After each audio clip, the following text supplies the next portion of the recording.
열린교회 성도 여러분 안녕하세요. 이 시간에 우리 함께 쉬운 기독교 기본 교리 네 번째 시간 함께 강의를 하도록 하겠습니다. 여러분들 혹시 성경 암송 69절 12번째 시간 동영상을 보셨는지요? 오늘 우리가 함께 암송했던 성경 구절 로마서 1장 16절 말씀입니다. 내가 복음을 부끄러워하지 아니하노니 이 복음은 모든 믿는 자에게 구원을 주시는 하나님의 능력이 됩니다. 먼저는 유대인에게요, 그리고 헬라인에게로다. 로마서 1장 16절 말씀, 아멘. 여러분들 꼭 암송하시길 바랍니다. 제가 왜 이 성경 구절을 말씀드리면서 오늘 강의를 시작하냐면요, 오늘 우리가 함께 나눌 주제가 바로 이 구원에 관련된 주제이기 때문에 그렇습니다. 여러분, 구원은 무엇입니까? 여러분, 어떻게 해서 구원을 받으셨습니까? 제가 지금부터 10가지 질문을 드리려고 합니다. 이 질문에 여러분들 몇 가지나 예로 대답할 수 있는지 한번 스스로 체크해 보시기를 부탁을 드립니다. 여러분, 예, 아니요, 모르겠음, 이 세 가지 답이 있습니다. 여러분들 이 중에서 어떤 것인지 스스로 한번 체크해 보세요. 첫 번째 질문, 예수님을 믿으십니까? 여러분들 어떠한 답을 하시겠습니까? 두 번째, 예수 그리스도가 지금 당신 안에 계십니까? 세 번째, 당신은 죄 용서함을 받았다고 확신하십니까? 네 번째, 이제 하나님의 자녀가 되었습니까? 다섯 번째, 당신은 영생을 얻었습니까? 여섯 번째, 당신은 구원을 받았습니까? 일곱 번째, 오늘 밤에 당신이 죽게 된다면 천국에 가리라는 확신을 갖고 계십니까? 여덟 번째, 당신은 성령을 받으셨습니까? 아홉 번째, 당신은 거듭났습니까? 열 번째, 멸망의 심판을 받지 않을 것을 확신하십니까? 여러분, 제가 10가지 질문을 조금 빠르긴 하지만 여러분들에게 드렸습니다. 이것은 고민할 시간을 드릴 만한 질문은 아니기 때문에 조금 빠르게 진행을 했는데요. 여러분들 이 10가지 질문 중에서 몇 가지나 마음 가운데 예라는 확신으로 이제 대답을 하셨는지요? 여러분들에게 먼저 이제 말씀을 드리고 싶습니다. 10가지 질문 중에요, 여러분들 단 한 질문이라도 예라고 확실하게 대답하셨다면 이 10가지 질문 다 예 하셔야만 하는 것입니다. 내가 구원을 받았다는 것, 하늘나라에 갈 수 있다는 것, 하나님의 자녀가 된다는 것, 심판에 이르지 않는다는 것, 다 똑같은 질문입니다. 그런데 이 질문을 조금만 바꾸면 우리 마음 가운데 내가 구원을 받은 것에 대한 확신이 조금 흔들리면 조금 대답이 좀 달라지는 경향성이 있습니다. 예를 들면 어제 누구랑 좀 다퉜어요. 부부싸움을 했다고 합시다. 그럼 오늘 누군가가 나타나서 당신 오늘 죽어도 천국 갈 수 있습니까? 라고 물어볼 때 어제 부부싸움 한 그 마음이 자꾸 찔리는 거예요. 그래서 글쎄요, 제가 과연 천국에 갈 수 있는 자격이 있을까요? 라고 대답하시는 분들이 의외로 많이 계십니다. 제가 성도님들하고 상담을 해보면 구원을 받은, 성령 침례를 받은, 하나님의 자녀가 되었다는 확신을 가진 그러한 경험이 분명히 있어요. 그래서 침례도 받으시고 또 신앙생활도 열심히 하셨어요. 그런데 직장생활 하시고 사회생활 하시다가 좀 자기의 신앙이 좀 나태해졌어요. 좀 퇴보를 했습니다. 그러니까 자신감이 없는 거예요. 그래서 지금 당장 죽으면 천국 갈 수 있는지에 대한 확신도 흔들리는 그런 모습을 갖고 계시는데, 여러분들이 만약에 지금 당장 여러분들이 만약에 내가 하나님의 자녀로서 천국 갈 수 있는 확신을 가지셨다고 한다면, 과거의 어떤 시점이라도 가지셨다고 한다면 여러분들 그 구원은 흔들리지 않습니다. 절대로 여러분들 흔들리지 마셔야 돼요. 흔들리지 않는 삶을 사는 것이 중요하지 내가 다시 구원을 받는다, 그것은 절대로 아닙니다. 그래서 오늘 저는 여러분과 함께 구원이란 무엇인가, 다시 한번 생각을 해보고 여러분들이 구원의 확신을 흔들리지 않는 확신을 갖기를 바라며 오늘 강의 시작하도록 하겠습니다. 여러분, 그리스도인이 된다는 것은요, 믿음으로 예수 그리스도를 영접하며 예수님이 주시는, 하나님이 주시는 사랑과 죄 용서를 받는 거예요. 여러분들 구원이 어떻게 순서대로 말씀을 드리자고 한다면 그 순서를 동시에 일어날 수도 있고요.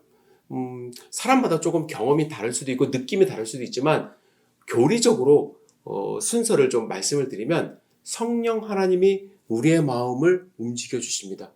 우리 마음 가운데 들어오세요. 그것이 성령 침례입니다. 그러면 어떤 현상이 벌어지냐? 내 죄가 보여요. 나의 과거의 잘못된 모습이 생각이 납니다. 그래서 하나님 앞에 다 회개를 합니다. 회개 기도를 해요. 그리고 나서 용서함 받았다는 확신을 가졌을 때 이제 예수 그리스도를 영접하게 되는 것입니다. 왜 그러냐면요. 이거는 여러분들 교리적인 설명입니다. 여러분 어떤 분들은요. 내가 의지적인 결단을 해서 예수님 믿기로 했어 라고 생각하시는 분들이 있어요. 그런데 절대로 그런 일 벌어지지 않습니다. 그런 의지를 주시는 것, 그것이 바로 성령 하나님의 일입니다. 그래서 나중에 깨달으세요. 그렇게 말씀하시는 분들도 내가 어릴 때부터 교회를 다녀서 내가 하나님 믿기로 했으니까 내가 구원을 받았지. 왜냐면요, 구원은 하나님의 선물입니다. 하나님이 주셔야 받을 수가 있는 거예요. 그래서 내가 그런 의지를 갖고 누군가가 나를 끌어당기고 사람이 한 것처럼 보이기는 해도 그 전에 성령 하나님이 역사를 하셔서 우리의 마음을 움직여 주십니다. 그 다음에 내가 회개함으로써 용서함 받아야 돼요. 왜 그러냐면 우리는 죄인이잖아요. 죄 있는 우리의 모습 안에 성령 하나님이 임재하지 않으십니다. 하나님의 자녀가 될 수가 없어요. 그래서 먼저 선행되어야 되는 것이 회개예요. 회개. 그래서 내 죄를 용서함 받으면 하나님이 그 모습, 회개하는 모습을 보시고 예수 그리스도의 보혈의 피를 나에게 덮어주셔서 나를 자녀 삼아 주십니다. 내가 잘나서 그런 것이 아니라 예수 그리스도의 보혈의 피 때문에 나를 보시는 것이 아니라 나를 위하여 십자가에 달려 죽으신 예수님을 보시고 그 십자가의 피로 나를 구원해 주십니다. 이것이 이제 구원이 진행되는 그러한 과정입니다. 그래서 가장 중요한 것, 내 의지가 아니라 성령 하나님의 인도하심, 하나님의 강권하심이 먼저 있어야 구원을 받을 수가 있는 것입니다. 그래서 여러분 구원받지 못한 주변 분들을 위해서 기도하실 때 우리의 노력도 당연히 필요합니다. 가서 복음 증거하셔야 되고 그리스도의 사랑을 보여주셔야 되고 그분들의 마음이 움직여야만 합니다. 그러나 함께 동시에 여러분들이 간절하게 기도해야 될 것은 하나님, 그들을 움직여 주시옵소서. 하나님이 역사하여 주시옵소서. 함께 기도해야만 합니다. 그런데 여러분, 이 구원을 받았다는 것을 내가 어떻게 알 수 있을까요? 그죠? 하늘에서 무슨 증명서가 내려오는 것이 아니라 아니죠. 그죠? 그래서 이 구원을 받은 사람은 거듭난 삶을 살게 되는데 이 거듭났다라는 것은 나의 감정, 지성, 의지 이 세 가지가 전 인격이 변화되어 세상을 향해서 가던 삶이 완전히 턴이 되어서 예수 그리스도를 향해서 가는 삶으로 변화된 그런 모습을 보입니다. 단순하게 어떠한 느낌으로 그래 내가 구원받은 것 같아 그것으로 끝나는 것이 아니라 나의 지성, 감성, 의지, 나의 지정의가 다 변화되어 예수 그리스도를 향하게 되는 것이 바로 구원받은 사람의 모습이라고 할 수가 있습니다. 과거에 중세 시대에 이 부분을 교회에서 악용을 했죠. 그래서 면죄부를 팔았습니다. 사람들이 구원에 대해서 확신이 없을 수도 있고 또 잘 모르니까 교회에다가 헌금을 하면 이제 증서를 이제 줬습니다. 그래서 엄청나게 팔았습니다. 그걸 갖고 이제 바티칸에 있는 베드로 성당을 지었다 그런 얘기가 있는데요. 그 부패된 교회 모습 때문에 또 중세 시대에 교회 종교 개혁이 일어난 것이죠. 자, 여하튼 이 구원은 저도 여러분들에게 어떠한 증명을 해줄 수 있는 사람이 아닙니다. 어떤 목사나 누군가가 와갖고 당신 구원 안 받았어, 받았어 이렇게 할 수가 없어요. 자기 자신이 성령 하나님을 체험하여 하나님과의 관계 속에서 나의 지정의가 변화되었는가, 그것이 변화되었는가를 스스로 판단해 보셔야만 합니다. 우리가 구원받음으로써 하나님과 관계를 맺고 예수 그리스도의 관계를 맺는데, 이것을 결혼 관계를 예를 들어서 이제 설명을 많이 합니다. 결혼 관계도요, 똑같이 지정, 의, 지성, 감성, 의지 요소가 있어야 한다는 것이죠. 이것이 없으면 결혼이 계약 결혼이 될 수도 있고요. 또 내가 필요에 의해서 하는 결혼이 될 수도 있습니다. 예를 들면 한 남자가 그 약혼자를 자기에게 잘 맞는 신분감이라고 알고 또 마음으로 그 여자를 사랑합니다. 하지만 그것으로 결혼이 성립되는 것은 아니죠. 의지가 필요하다는 것입니다. 감정만으로, 좋아하는 그런 느낌만으로 살아갈 수가 없습니다. 그래서 결혼식을 할 때 주례자 앞에서 선서를 합니다. 네라고 선서를 하며 자기의 의지를 표현하죠. 그런 그 사람에 대해서 아는 것, 지, 그리고 그 사람에 대한 사랑의 감정, 정, 그리고 의지, 내가 저 사람을 평생 사랑하겠다, 언약의 의지, 이것이 있어야 결혼 생활에 만족을 누리고 또 행복한 결혼 생활을 할 수 있는 것처럼, 여러분, 내가 구원을 받는다는 것, 이 지정의가 동시에 따라가야 하는 것입니다. 이 중에서 하나라도 결여된다면 그것은 흔들릴 수밖에 없는 구원의 확신입니다. 우리와 예수 그리스도의 관계도 마찬가지입니다. 먼저 예수님을 지적으로 알아야 돼요. 그리고 감정적인 체험도 필요합니다. 하지만 그것만으로 충분하지 않죠? 이 두 가지가 확실하다 할지라도 의지와 행위로 그리스도를 그의 삶 속에서 주님으로 모시는 삶을 살지 않으면 참다운 그리스도인이 될 수가 없습니다. 여러분, 지적인 이해가 그래서 첫 번째 선행이 되어야 돼요. 기독교는 맹목적인 신앙이 아닙니다. 그것은 역사적 사실 위에 세워진 것이라는 것을 여러분들이 아셔야 돼요. 그래서 예수님을 알려고 노력하셔야만 합니다. 이 사실들은 여러 세기를 거쳐서 수많은 학자들의 연구와 조사에 의해서 증명이 되어 왔습니다. 많은 뛰어난 학자들이 나사렛 예수의 생애, 교훈, 죽음, 부활, 그가 끼친 영향력에 대해서 조사를 하는데 많은 그들의 일생을 바쳤습니다. 그 결과 예수님의 부활 사건만 해도 이순신 장군이 한산도에서 왜군을 물리쳤다는 역사적 사실보다도 더 확실한 증거들을 가지고 있습니다. 그래서 여러분, 예수님의 부활하심에 대해서 역사적인 사실이 있었다는 것을 아셔야만 합니다.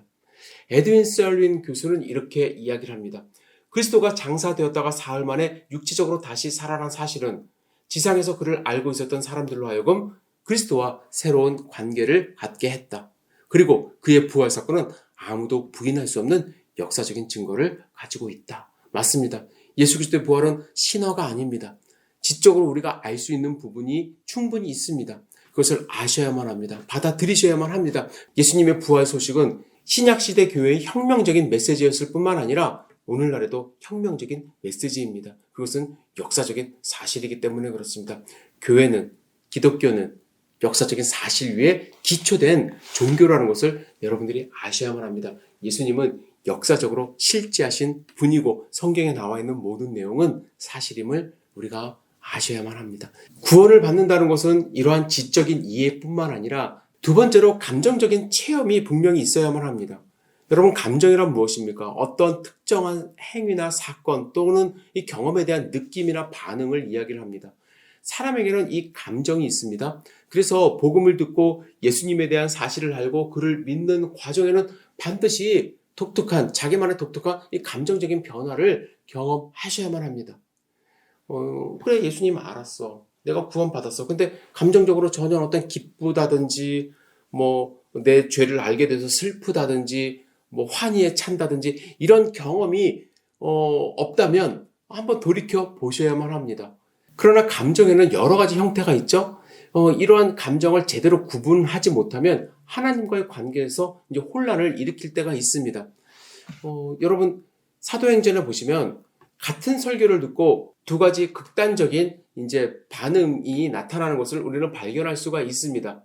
베드로가 이제 설교를 했는데요. 베드로가 설교를 했을 때 예루살렘 사람들이 했던 반응과 스데반 집사님이 했을 때 그 스데반 집사를 죽이려고 했던 유대인들의 반응이 각각 달랐어요. 그들에게 일으켰던 그 감정이 각각 달랐다라는 얘기예요. 그들이 이 말을 듣고 마음에 찔려 베드로와 다른 사도들에게 물어 이르되 형제들아 우리가 어찌할꼬 하거늘. 이거는 베드로의 설교를 듣고 이제 주변에 있었던 유대인들이 가졌던 감정입니다. 마음에 찔렸대요. 그러나 스데반 집사를 죽이려고 했던 사람들의 감정은 어땠을까? 그들이 이 말을 듣고 마음에 찔려 그를 향하여 이를 갈거늘. 죽이려고 이를 갈았어요. 왜 찔렸을까요? 그들이 예수 그리스도를 죽였기 때문에 마음에 찔렸어요. 그런데 이제 그것을 분노로 표출을 한 것이죠. 첫 번째 베드로의 설교를 들었던 사람들은 자기가 찔렸어요. 마음에 찔렸어요. 어떠한 감정이에요? 죄송스러운 감정. 그죠? 내가 죄인임을 깨달은 감정. 그러한 감정이 있는 거예요. 그런데 어떤 사람은 같은 복음을 듣고도 그것을 자기의 어떠한 회개할 근거로 삼지 않고 저 사람을 없앨 분노의 감정으로 표출을 했다는 것이죠. 예수 그리스도가 내 마음 가운데 들어오면 우리 마음 가운데 감정이 생깁니다. 내 자신을 바라보면서 회개, 어떻게 할 바를 모르는 그런 회개의 감정이 생깁니다. 그러한 감정을 여러분들 경험하셨는지 모르겠어요. 아무런 무감각인 분은 없습니다. 구원을 받았을 때 정말로 기쁨의 감정이 넘칠 수 있습니다. 넘쳐야만 합니다. 죽었다가 살아났는데 얼마나 기쁘겠어요. 그런 감정조차도 한 번도 경험하지 못하신 분이라고 한다면 내가 진짜 구원을 받았는가에 대해서 여러분들 한번 생각을 해보셔야 돼요. 그리고 과거에 그런 기쁨의 감정으로 신앙생활 잘 했는데 그런 감정이 다 지금 없어졌다 하시는 분들도 여러분들 다시 한번 내가 그 구원의 기쁨을 누릴 수 있도록 함께 기도하셔야만 합니다. 감정이 그런데 여러분 이 감정에 너무 휩쓸려서는 안 돼요. 이 감정이 매일 일어나진 않습니다. 구원의 기쁨의 감정이 365일 매일 있으면 정말 금상첨화인데 우리가 그렇게 뭐랄까요? 하이퍼된 그런 상태로 일상생활을 할 수는 없잖아요. 그래서 기쁨이 있다가 때로는 조금 이렇게 그 기쁨이 가라앉는 그런 때도 있다는 것을 여러분들이 이해하셔야 돼요.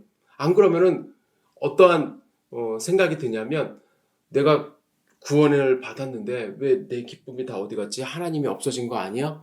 라는 의심을 하기 시작합니다. 그래서 이 감정이 있다는 것, 감정의 체험이 있다는 것 중요하지만 똑같은 감정이 매일 지속되지 않는다는 것 여러분들 아셔야만 합니다. 두 번째로 여러분들이 아셔야 될 것이 이 감정적인 반응이 서로 다를 수 있다는 거예요. 어떤 분들은요.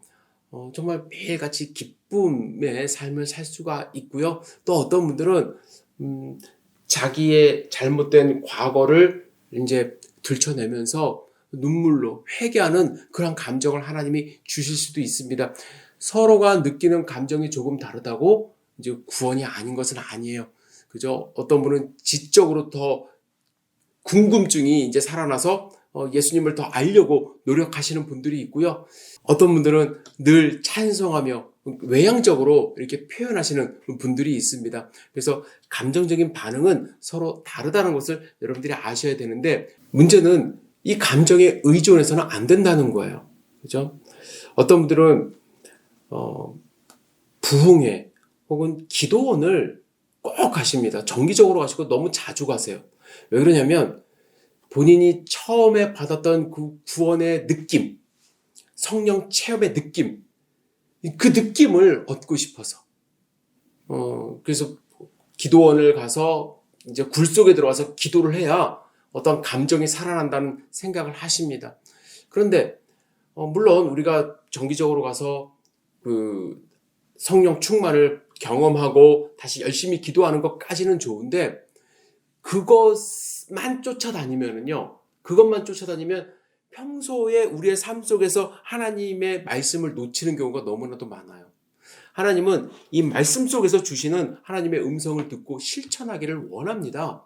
그러한 일상적인 삶 속에서 이 구원을 확인하고 하나님과 함께 동행하기를 원하시는데 자꾸 산속에 들어가거나 또 그런 부흥회를 쫓아다니시면서 어떠한 감정을 느끼신다고 한다면 그것도 건강하지 못한 신앙생활이라고 저는 생각을 합니다. 감정에 의존해서는 안 됩니다. 여러분, 감정적인 체험을, 느낌을 갖는 것 중요합니다. 하지만 이것만 추구하는 것은 인격적인 관계를 잃어버릴 수가 있음을 여러분들이 아셔야 돼요. 결혼 생활, 제가 아까 부부 관계에 대해서도 이제 말씀을 드렸잖아요. 결혼 생활이 그렇습니다. 매일 기쁠 수는 없어요. 그죠? 우리가 일상생활을 해야만 합니다. 그 가운데서 인격적인 관계를 돈독히 하려고 하는 노력이 필요함을 여러분들 아셔야만 합니다. 그리고 그리스도인은요, 하나님의 말씀과 그분의 신실성을 믿는 믿음으로 사는 거예요. 여러분, 다음 그림을 한번 보세요. 이 그림은 사실과 믿음 그리고 감정 사이의 관계를 나타내 줍니다. 사실이 기관차 역할을 하면서 우리를 끌어가요. 그리고 연료, 믿음이 이제 그것을, 그 연료를 주면서 이제 속도를 내죠. 이 감정은 어떻게 보면은 이 객차와 같은 거예요. 이제 걸려 있어서 같이 이제 따라가는 것이지, 감정이 앞서가면 안 됩니다. 그죠? 그래서, 여러분, 이 감정이 있어야 하는 것은 사실이지만 거기에 너무 얽매이지 마시기를 다시 한번 부탁을 드립니다. 그리고 중요한 것은 세 번째입니다. 의지적인 결단이 중요해요.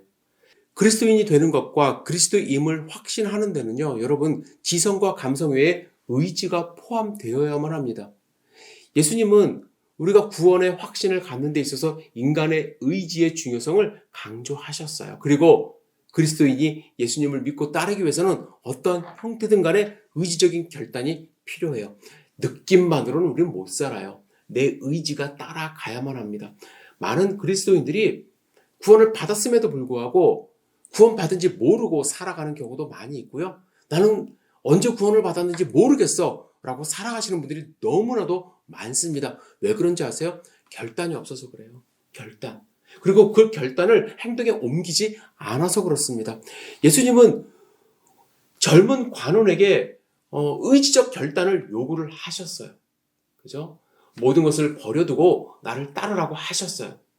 모든 사람에게 똑같은 종류의 결단을 요구하는 것 절대로 아닙니다. 그래서 어떤 사이비 종교 같은 데는 자기 재산 다 팔아버리고 우리한테로 오라. 이건 절대로 사이비예요. 그러나 각 사람들에게 요구되어지는 결단이 있습니다. 나의 잘못된 과거의 습관을 버리는 결단을 요구하실 때도 있고요. 또 내 직업을 바꾸는 그러한 결단을 요구하실 때도 있습니다. 왜 그러한 결단을 요구하시냐? 예수님을 따라오도록. 하나님의 제자가, 예수 그리스도의 제자가 되게 하기 위해서 예수님은 그런 의지적인 결단을 요구를 하십니다. 그렇다고 한다면 구원받은 이 신앙을 우리는 어떻게 확증하며 살 수가 있을까? 그죠? 그냥 하나님이 위에서 어떠한 증명서를 우리에게 주시는 것은 아니지만 하나님은 우리에게 세 가지 요소를 통해서 우리가 확신하며 살아갈 수 있도록 하십니다. 첫 번째, 말씀입니다. 말씀으로 우리에게 확증하셨어요. 이것보다 더 중요하고 가장 선행되는 그런 확증은 없습니다. 요한일서 5장 9절에서 13절 함께 읽겠습니다. 만일 우리가 사람의 증언을 받을진대 하나님의 증거는 더욱 크도다. 하나님의 증거는 이것이니 그의 아들에 대하여 증언하신 것이니라. 하나님의 아들을 믿는 자는 자기 안에 증거가 있고 하나님을 믿지 아니하는 자는 하나님을 거짓말하는 자로 만드나니 이는 하나님께서 그 아들에 대하여 증언하신 증거를 믿지 아니하였습니다. 또 증거는 이것이니 하나님이 우리에게 영생을 주신 것과 이 생명이 그의 아들 안에 있는 그것이니라. 아들이 있는 자에게는 생명이 있고 아들이 없는 자에게는 생명이 없느니라. 내가 하나님의 아들의 이름을 믿는 너희에게 이것을 쓰는 것은 너희로 하여금 너희에게 영생이 있음을 알게 하려 함이라. 여러분, 예수 그리스도를 믿는 자는 구원을 받았어요. 구원을 받았다는 건 영생이 있다는 것이거든요. 하나님의 자녀가 되었다는 것입니다. 심판에 이르지 않는다라는 거예요. 여러분들이 예수 그리스도를 믿었다고 한다면 이 믿음 절대로 흔들려서는 안 됩니다. 왜? 하나님이 말씀으로 우리에게 증명하셨으니까. 이 말씀 마음 가운데 새기시고 내가 예수 그리스도를 믿는다 하면 나에게 영생이 있음을 여러분들이 분명히 아셔야만 합니다. 성령의 내적인 증거. 성령은 우리 안에서 우리가 하나님의 자녀인 것을 증거하십니다. 로마서 8장 16절 함께 읽겠습니다. 성령이 친히 우리의 영과 더불어 우리가 하나님의 자녀인 것을 증언하시나니. 성령 하나님이 우리 마음 가운데 계시기 때문에 성령 하나님이 여러분들에게 하나님의 자녀임을 증거하고 계십니다. 그래서 우리에게 중요한 것은 성령 충만한 삶이 중요해요. 성령 충만했을 때 이 사실이 흔들리지 않는데 자꾸 우리가 성령 충만함을 경험하지 못하고 성령이 소멸되어 가고 성령이 떠나질 않습니다. 근데 느끼지를 못하는 거예요. 내가 더 많기 때문에 이 안에. 그러다 보니까 자꾸 우리의 믿음이 흔들리고 구원의 확신이 없게 되는 것입니다. 여러분, 성령 충만함으로 이 사실이 흔들리지 않으셨으면 좋겠고요. 그리고 세 번째로 중요한 것이 변화된 삶이 있어야 돼요. 과거로 돌아가서 내가 똑같은 생각, 똑같은 느낌, 똑같은 과거의 삶을 반복한다 한다면 내 스스로도 내가 이것이 구원을 받았는가 확신이 없어집니다. 그러나 과거를 단절하고 내가 정말 하나님 기쁘시게 하는 삶을 살아가는 그 모습이 있을 때 내 스스로도 내 자신을 증명할 수가 있게 되는 것이죠. 근데 여러분 여기서 이제 중요하게 여기셔야 되는 것이 겉모습이 변했다고 해서 그것이 곧바로 이제 구원의 증거가 되는 것은 아니에요. 교회 다니다 보면요. 정말 성실하게 일하시는 분들 많이 계세요. 그죠? 그런데 정말 일은 열심히 하시고 신실하시고 예배도 빠지시지 않는데 말씀하시는 거 듣거나 또 신앙 고백을 하는 거를 보면은 정말 예수님을 만났나? 라는 퀘스천이 들 수도 있습니다. 중요한 건 하나님이 나를 변화시켜 주셔서 내가 기쁨으로 성령의 열매를 맺는 것이 중요하지 그냥 신앙생활 하면서 남들에게 좀 잘 보이게 하려고 한국에 보면 그런 정치인들 많거든요. 선거 때만 되면 교회 와서 마치 자기가 구원을 받은 것처럼 이렇게 뭐 하시는 분들도 계시는데 저는 좀 의심이 되기는 해요. 왜 절도 가시거든요. 그분은 또 성당도 가시고 또 평소에는 교회 잘 나오시지도 않고 그런 겉모습으로 자기가 구원을 받았다고 증명할 수는 없습니다. 그러나 예수 그리스도를 믿은 사람들은 무엇이 변해도 변한 삶을 살게 됩니다. 그것이 여러분들을 증명할 것입니다. 사랑하는 성도 여러분, 여러분 구원 받으셨나요? 10년 전, 20년 전에 구원을 받은 것 같은데 지금 기억도 안 나시나요? 여러분 성령 하나님이 여러분들 가운데 계십니다. 그 성령 하나님을 의지하는 마음으로 오늘 기도해 보세요. 주님, 나에게 구원의 기쁨을 회복시켜 주시옵소서. 나에게 변화된 삶을 주시옵소서. 주님, 내가 하나님의 자녀로서 승리하며 살아갈 수 있도록 인도하여 주시옵소서. 분명히 기도하실 때 하나님이 여러분과 함께 하심으로 여러분들의 삶을 지켜주시고 구원의 확신을 갖는 귀한 삶 살 수 있으리라 저는 확신합니다. 여러분들 가운데 성령 하나님이 충만하시고 구원의 기쁨을 누리시기를 다시 한번 주님의 이름으로 축복합니다. 여러분들 감사합니다.